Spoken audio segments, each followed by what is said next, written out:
মাননীয় দর্শক মন্ডলী, ভারতীয় দারিদ্র আর অসহায়তার সুযোগ নিয়ে যে এমনি ভাবে স্বাধীন দেশের একদল জানোয়ার তাদের বাঁচার স্বাধীনতাকে নিলাম বাজারে বিক্রি করেছে।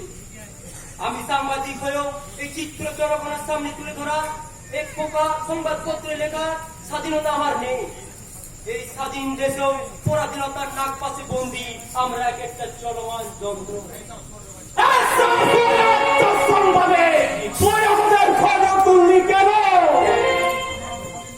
আমরা হলাম স্বাধীন দেশের পুলিশ। খোঁজ করার স্বাধীনতা কি আমাদের নেই?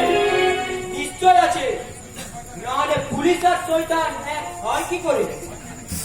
আজকের ফুলগুলি বন্ধ করে বল জানোয়ার, এই ছবি নিয়ে তুই কি করবি? সংবাদপত্রে এই দৃশ্য আমি জনগণের সামনে তুলে ধরবো। তবে पहला तेरा कैमरा दे दो,